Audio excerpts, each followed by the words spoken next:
So to catch up, we were talking about how the police associations have all the power. And one of the reasons that we're seeing police officers go home, like Laquan McDonald, I talked about them in Chicago. You remember Laquan McDonald in 2016, I believe, was shot 16 times. They said he was wielding a knife.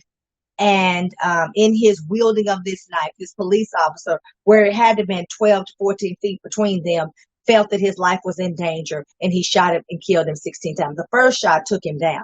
He was clearly in pain, and he never got back up.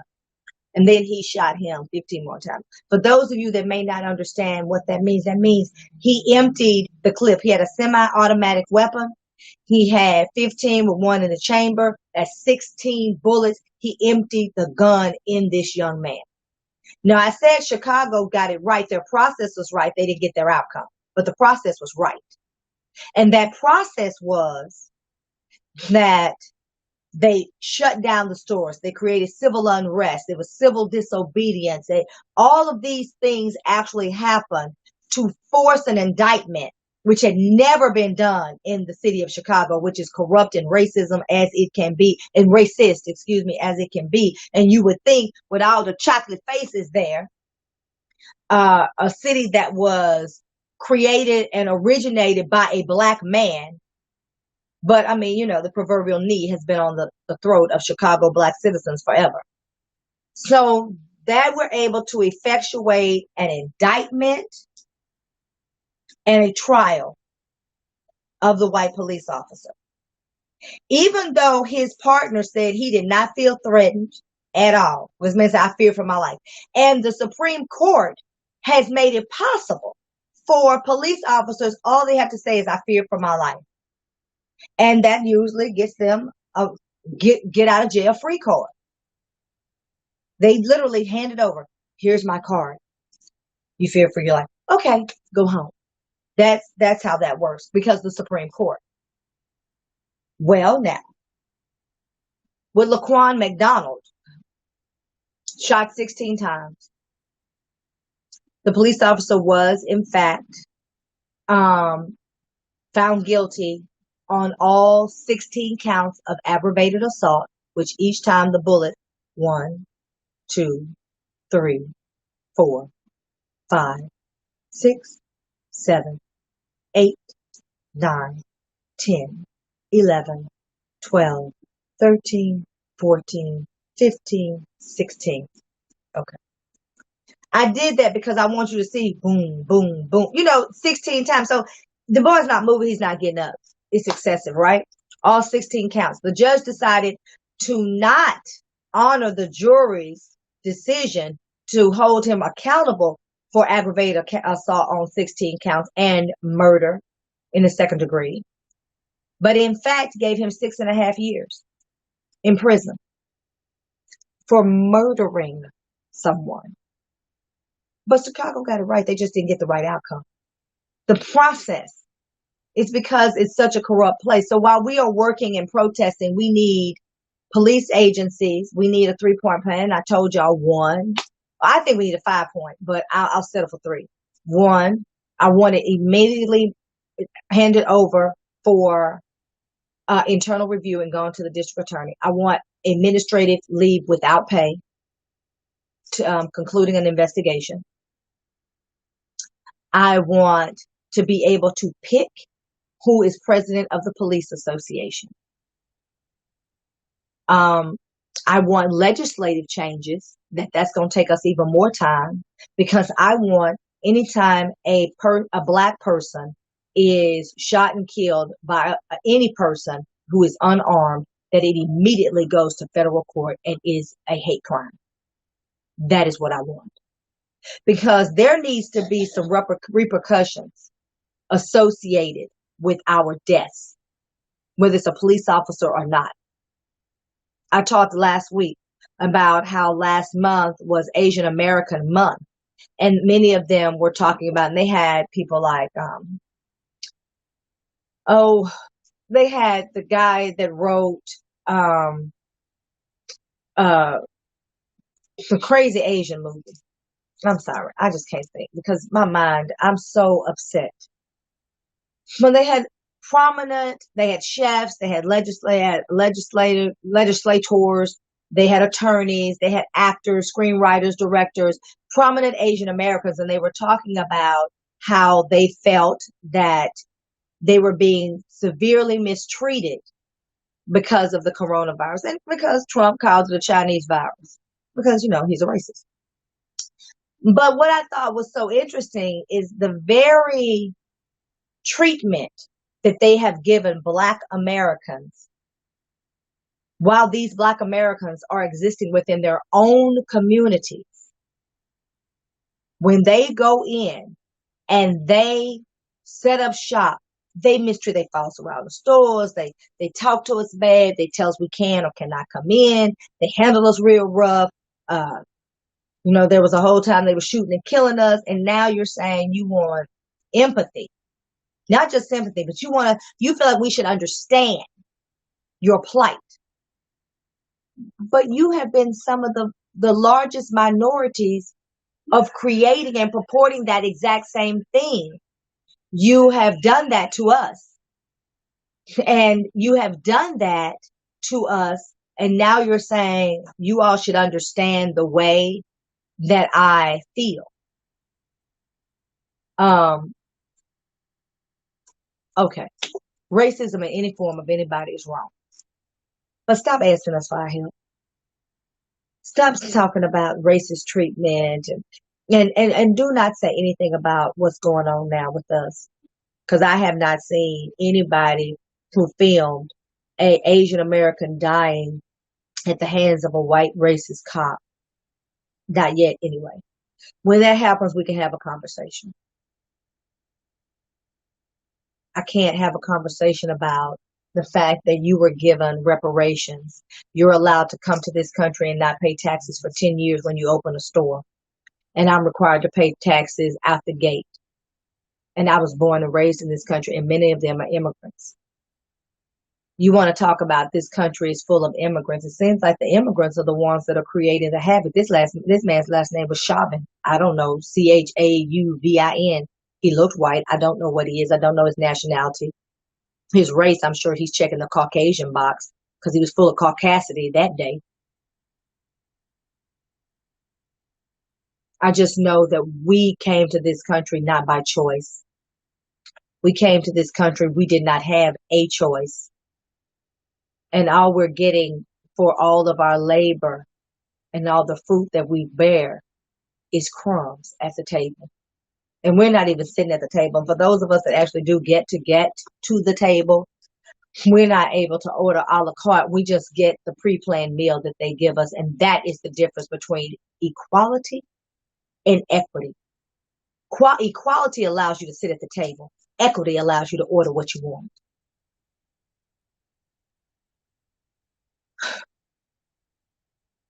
I am tired. I'm sick and tired of being sick and tired. Y'all send me your ideas. I knew this wasn't going to be a show that everybody wanted to talk about because I'm pissed off. I'm pissed off about Arnaud Albery. They finally had the trial, and the defense attorney, they finally had a preliminary hearing. I meant trial as far as actually charging them and remanding it over for a superior court in the state of Georgia. And when I say finally, I meant this man was shot and killed last year, and we're just now going to a preliminary hearing about whether or not the charges should stick. I'm tired. The defense attorney said that any patriotic citizen would have done the same thing. That's a dog whistle term, patriotic citizen. That's code word for any white man would have shot and killed him too. That's what that means. I love the fact that the prosecutor said, I beg to differ. My words, not his. Because any patriotic citizen would have called 911.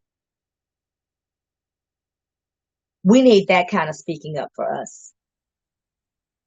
We need the fact that we need to have a plan, and we need to give this plan. It needs to be thoughtful and provocative and reasonable.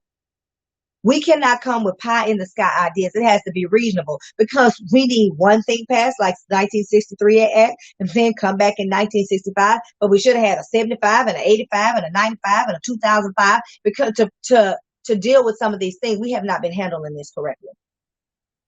We got hate crime on the books, but what does that look like for police officers? It doesn't. Chauvin should be charged with a hate crime.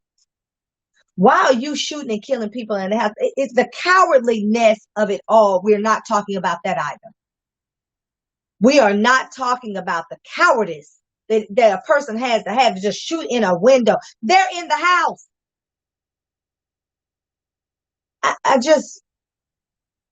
I don't want to slam police officers because if something happens, I'm going to need you. So I'm not trying to be unreasonable. I have friends that are police officers, people I went to college with, and they're good people. But we can't keep saying it's a few bad apples because this keeps happening. So it's more than just a few bad apples. You know, when I was at Prairie View in 1990, David Duke came through Hempstead or Waller. And we all lined up. Hempstead. We all lined up and he was talking to us and many of us turned our back. He was a Klansman and he was running for office. Do not be fooled. There are plenty of Klansmen and white supremacists all up and through Congress and the Senate. Mm-hmm. You know, you have Barr, who is now the Attorney General, and he's a racist. So the Department of Justice is now being led by a racist. And the country is being led by an orangutan. That does not mean that we can't do our jobs. That does not mean that we cannot create enough civil unrest and civil disobedience and wreak enough havoc to where we stop talking about this on social media and we're talking about it before the Senate and the House, and we are effectuating legislative change. Let me talk to y'all before I go, because I'm tired. And I can't keep talking about the same thing. Because I'm not going to just talk about it. I'm going to be about it, and I'm going to see what y'all going to do. Black people who saying y'all not going to vote, okay. Don't vote. Just shut up. Shut up. Because y'all not helping. Y'all part of the problem. Because Ruth Bader Ginsburg is not going to last much longer. This woman, bless her heart, she is hanging on by the hair of her chinny chin chin. She's been circling the drain for a long time. If you don't help us get a Joe Biden in office, and you can say what you want to about Joe Biden, the 1994 crime bill, I have addressed that. I agree. There should be having a conversation about it. But right now, keep your eye on the prize. And y'all are so distracted. When it comes to civil matters where we're concerned, y'all all have ADHD. Keep your eye on the prize. Let Joe Biden get elected so we can make sure that we replace Ruth Bader Ginsburg with somebody, not a Clarence Thomas, not a Scalia. So help us so you can help your fool self. You don't like Joe Biden, don't vote 4 years after. I believe let's get him in office. Let's put the pressure to him, hold his feet to the fire. Black folks say you can't come to our church no more. We're not going to allow you to continue to talk to us until we get what we want. And then we have 4 years to present that plan. But do not be fooled by the banana in the tailpipe. I'm not going to vote. But you're going to continue to talk about what we need to do as Black people. Well, if you need the laws to change, how are you going to change them without a vote? I'm just tired. I'm so tired. I'm so tired of the fact that you talk about redlining and disenfranchisement and inequality. And you don't understand that your vote has value. They wouldn't work so hard to keep you from voting if it wasn't valuable. I don't know what else to say. I'm going to do my part. I'm going to write policy. And we are going to do like we did. Now, the city of Dallas, let me be honest with y'all. When we wrote the policy for payday loans, the city of Dallas adopted it basically in a resolution on their attack against poverty in this city, because Dallas, Texas has a great divide between the north side of the city and the south side of the city. So with that being said, they adopted it into their poverty impact study. No ordinances against payday loan companies, no city legislation. It was adopted in part by 18 other cities and adopted almost inclusively by 12 others, almost completely by 12 other cities, just not Dallas. But we did the work. It's included the impact study. It doesn't mean we're done. We will continue to do the work. But now we have protests all over the United States. I'm not saying we're going to have the best plan, but we're going to have a plan. And we are going to do something in Dallas City law enforcement and Dallas County law enforcement. And if nothing else, we got John Wiley Price, JWP, to champion the cause, because what he understands is about civil unrest and protesting and marching. And he understands that you have to have it tied to something. So we will do our best to give you something to work with, Dallas citizens, where it's tied to something. And my sincere hope is that this policy, just like the payday policy, will also go to 12 other cities and 18 other cities. There's 30 other cities that adopted it in some form, what we wrote. So we are effective, led by Minister Danielle Ayers, who is the social justice minister of Friendship West Baptist Church. So if you don't want to contact me, you can contact her directly. We need your ideas. We need your support. And we need you all to decide that you're going to get off the bench and stop being social media gangsters and commentary caregivers. We need pumps on the pavement and boots on the ground. The next time you decide you're going to criticize somebody who's actually trying to do something, do some self-introspection, ask yourself what you've done. I want to say this in closing. Too many people talking about the fact that the rioting and looting, and y'all still talking about that. They did not riot or loot their own community because they didn't own anything in that community. And when you say your own, that means you have ownership in it. So when they say, well, now you can't go to the Target, and Target gonna rebuild. Well, now Target's gonna move out of the neighborhood. That may very well happen. But maybe we need to work towards city governance where we start demanding that they give tax credit to Black people who move in that Target. I am not going to say that I think it's right. I'm simply saying I understand the frustration because I'm real frustrated with Black folks right now. And I'm tired of white folks trying to tell me they understand. You don't understand, do this one. If you really understood, you'd be writing your congressman and senator. You'd be starting a petition on change.org because y'all love change.org. And you'd be fighting and beating the drum for a hate because George Floyd died for a hate crime by a man that he knew, for accountability we haven't seen hide nor hair.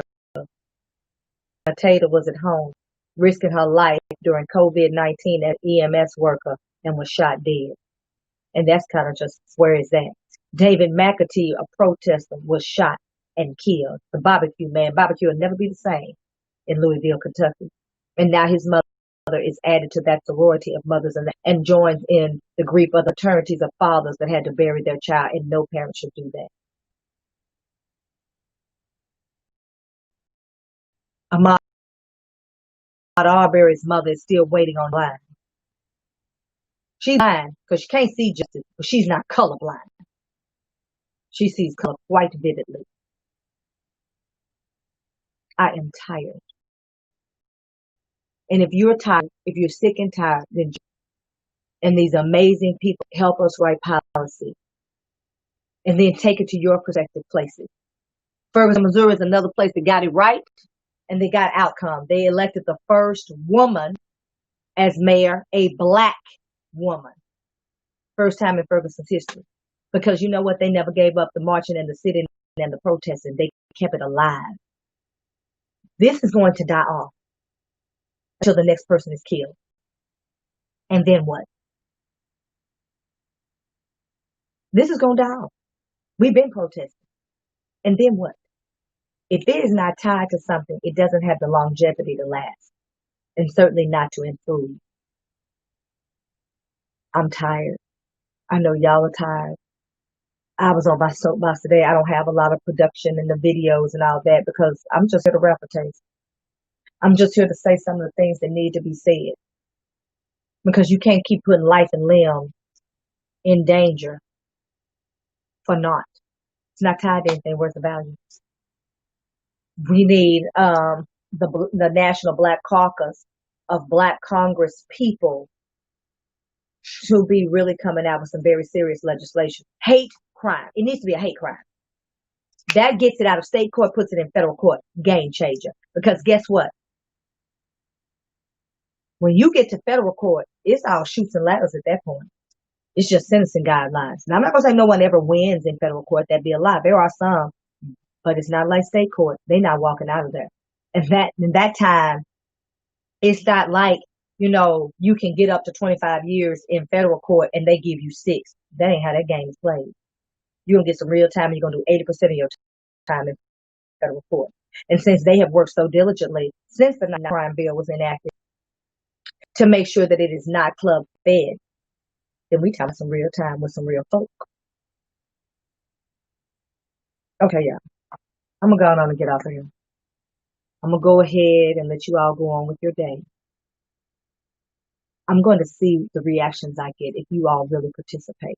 If you're not in Dallas and through virtual communication, Zoom and okay, hit me up and tell me what you're thinking. And I will also work with you in your prospective communities to get you to the right people, how to formulate these committees so that you can start doing the same. I'm not going to talk about it. I'm going to be about it. I hope this was cathartic for you. I don't know that it was for me because I'm pissed. But we'll do it again real soon, you melanated minds, you black, beautiful babies. And we'll wrap a taste. Y'all stay safe. Stay black, stay powerful. Stay in the fight. This is Chloe, you black T-Sip, Diamonds, Pearls, and Jerry Curls, and I'm out.